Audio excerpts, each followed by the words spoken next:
Halo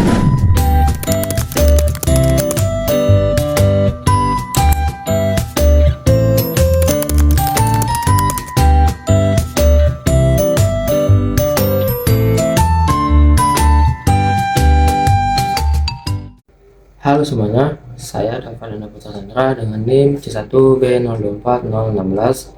Nah, jadi di video kali ini saya akan menjelaskan tentang tugas Project Based Learning atau PJBL tentang peran team building dalam komunikasi efektif dan meningkatkan mutu organisasi. Kita langsung saja ke videonya. Nah, dalam sebuah organisasi, keberhasilan tidak hanya ditentukan oleh teknologi ataupun modal yang dimiliki. Team building dan komunikasi efektif menjadi faktor penting dalam menciptakan kualitas kerja yang tinggi serta mendukung keberhasilan Total Quality Management atau TQM. Nah, bagaimana kegagalan komunikasi dapat menyebabkan penurunan kualitas produk? Komunikasi merupakan proses penyampaian informasi agar tercipta kesamaan makna antara pengirim dan penerima pesan. Namun, ketika komunikasi tidak berjalan dengan baik, berbagai masalah dapat muncul dalam proses kerja. Kegagalan komunikasi dapat menyebabkan kesalahan dalam memahami instruksi kerja.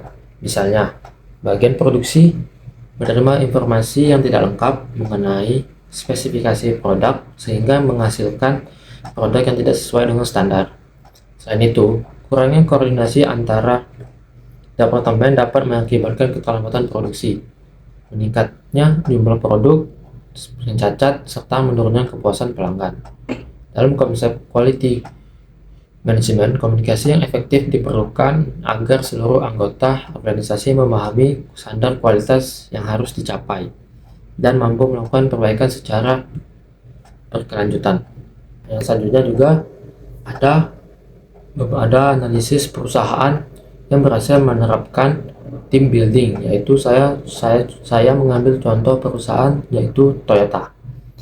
Salah satu perusahaan yang berhasil menerapkan team building dalam meningkatkan mutu adalah Toyota. Toyota dikenal melalui sistem Toyota Production System atau TPS yang menekankan kerjasama tim, komunikasi terbuka, dan perbaikan berkelanjutan. Dalam sistem ini, setiap karyawan memiliki kesempatan untuk memberikan saran perbaikan terhadap proses kerja. Seluruh anggota tim dilibatkan dalam penyelesaian masalah sehingga tercipta budaya kerja yang kolaboratif. Toyota juga menerapkan pembagian peran yang jelas dalam tim. Setiap anggota mengetahui tanggung jawab dan saling mendukung untuk mencapai target kualitas yang telah ditetapkan. Hasil dari penerapan team building tersebut adalah meningkatnya efisiensi kerja, berkurangnya kesalahan produksi, serta terciptanya produk berkualitas tinggi yang mampu bersaing di pasar global. Keberhasilan Toyota menunjukkan bahwa kerjasama tim yang baik dapat menjadi salah satu faktor utama dalam meningkatnya mutu organisasi. Nah, apa sih solusi untuk meningkatkan kerja tim dalam organisasi yang mengalami konflik? Konflik merupakan hal yang wajar dalam sebuah organisasi. Namun, apabila tidak dapat dikelola dengan baik, konflik dapat menghambat kinerja tim dan menurunkan kualitas pekerjaan. Untuk meningkatkan kinerja tim dalam organisasi yang mengalami konflik, terdapat beberapa solusi yang dapat ditetapkan. Pertama, membangun komunikasi yang terbuka melalui pertemuan rutin dan sesi evaluasi. Dengan komunikasi yang baik, setiap anggota dapat menyampaikan pendapat maupun permasalahan yang dihadapi.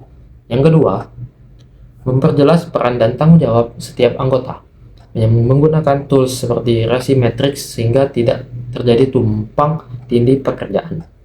Dan yang ketiga, menyusun tim charter yang berisi aturan kerja, jadwal rapat, mekanisme komunikasi, dan komitmen bersama dalam mencapai kebersamaan tujuan. Dan yang keempat, mengembangkan budaya feedback yang positif sehingga setiap anggota merasa dihargai dan mampu memperbaiki kinerja secara berkelanjutan. Dengan menerapkan langkah-langkah tadi yang telah disebutkan, organisasi dapat mengurangi konflik serta meningkatkan efektivitas dalam kinerja tim. Nah, berdasarkan pembahasan yang telah dilakukan, dapat disimpulkan bahwa komunikasi efektif dan tim building memiliki peran penting dalam mendukung total quality management. Kegagalan komunikasi dapat menyebabkan penurunan kualitas produk, sedangkan penerapan tim building yang baik mampu meningkatkan mutu organisasi. Oleh karena itu, setiap organisasi perlu membangun budaya kerjasama dan komunikasi yang efektif untuk mencapai kualitas yang berkelanjutan. Nah, itu saja penjelasan dari saya. Apabila penyampaiannya kurang baik, saya mohon maaf. Baiklah, terima kasih.